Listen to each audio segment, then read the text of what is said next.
New Comic Book Day, discussing Black Widow and Loki season finale with no spoilers, just my review of them. I'll do spoilers in a separate video. You want to see what I have to say? Stick around.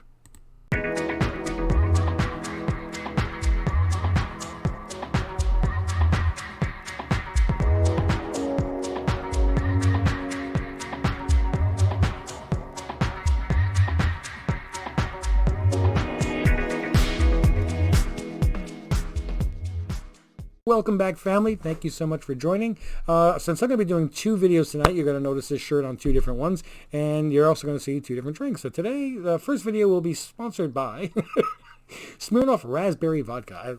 I love the little bottles. For 99 cents, you get to try all the different flavors and decide, I don't ever want to buy that again. Yeah, Jaeger, I'm not a licorice fan. I mean, I tried it. I'm like, yeah, I don't see what the big hype is. So anyway, welcome back, everybody. Did you guys see Black Widow? Did you watch Loki yet? There's a good question. So, what did I pick up yesterday? New Comic Book Day. There's a bunch of different books here. I got my pull, and at the same time, I go to the wall.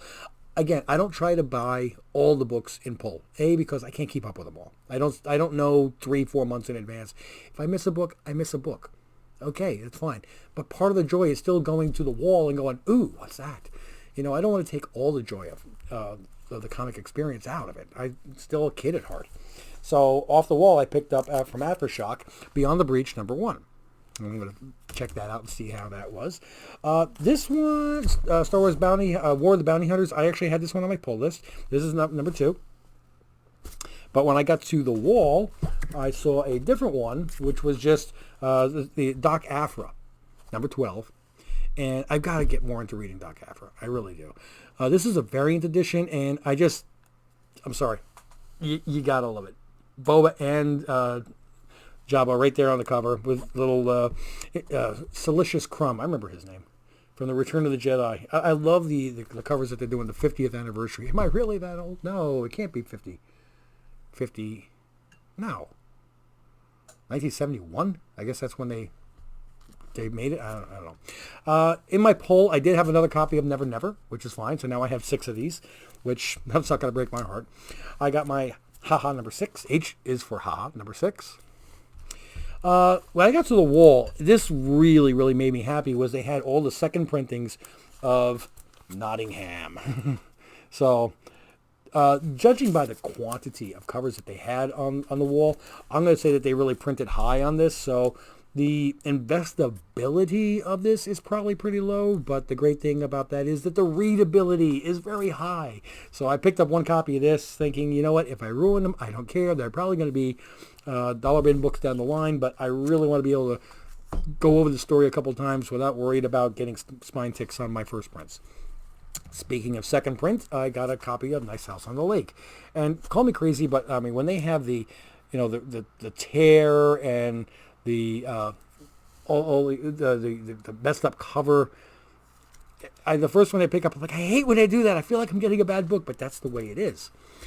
And that's just the way it is. And this one I have no idea anything about, but it was mature audience, and it's wrapped in a poly bag inside. And it's Joseph Schmalke's Cherry Blackbird. Track 1, Drug, Satan, Death, and Witch. So, who knows? Maybe something good, maybe not. But, again, sometimes for $3-4, you just roll the dice and you take a chance. Don't we all wish we could roll back time and pick up those copies of Sweet Tooth for $1? In the mail, I did receive my 3 copies, which I ordered. Stray Dogs #1, 4th printing, if I'm not mistaken. But this is the Thing homage cover, and this is my favorite. I love this one. I love the movie.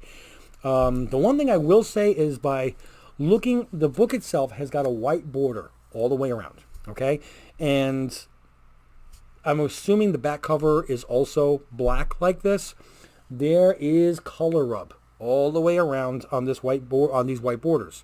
And I checked it from book to book to make sure that the pattern doesn't copy, because sometimes, it might have been something that was intentional. I've been, shown something like that on books where I'm like, oh my God, it's got something wrong. And then I realize there's 100 books and they all have exactly the same mark.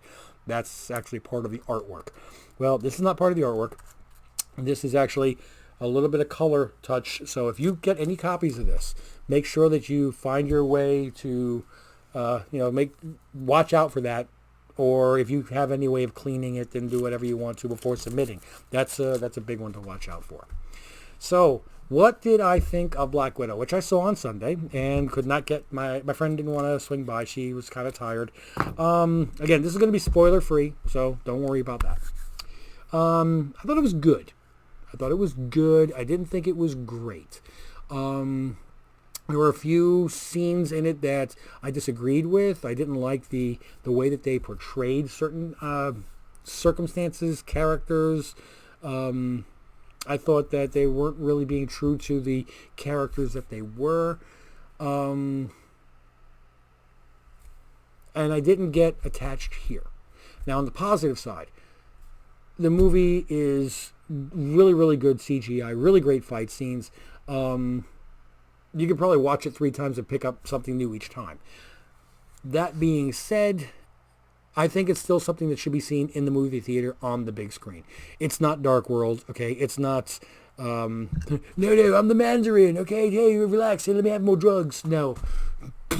Really.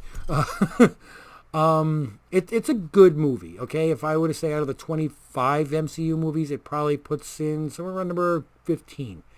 And if you go through the list and figure out which one was your 15th, then that's worth seeing. I think it pulled in $200 and some odd million worldwide in the opening weekend, which I was like, yes, movies are back. Yes.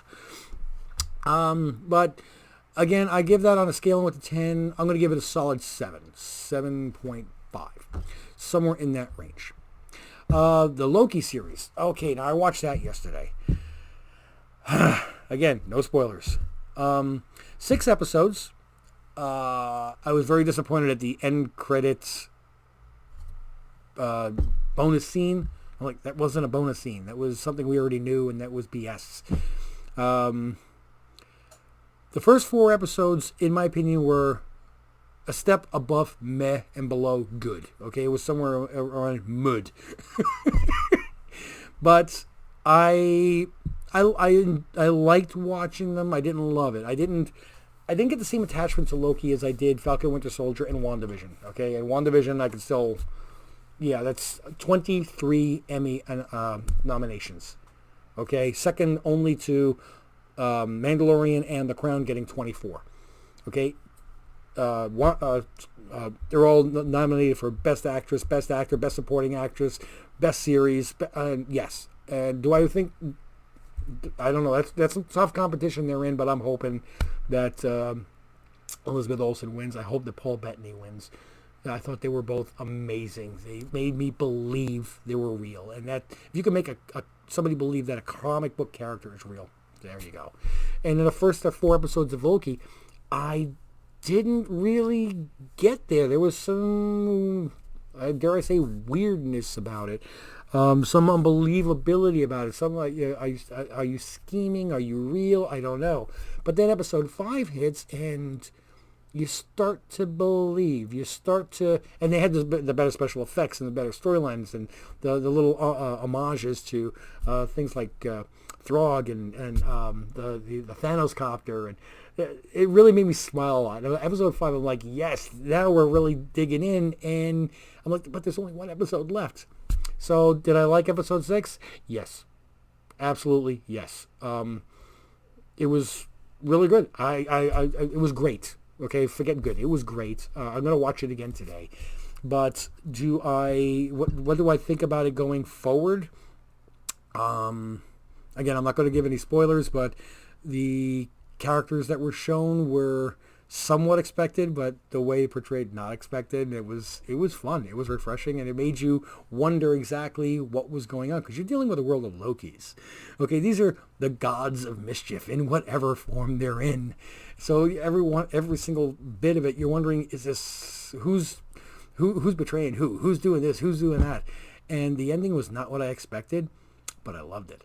So anyway, I'm gonna cut this one short so I can get to my actual reviews with spoiler video, and I'll have to drink this one offline so I can get to my next bottle, which is a cute little lime bottle. So anyway, also I have my CGC January submission actually is being shipped today. I've got a tracking number. Yes. Will it be here this weekend? No. I don't think so, but maybe I'll be able to record something next week. So, other than that, though, don't forget to register for the 500 subscriber video.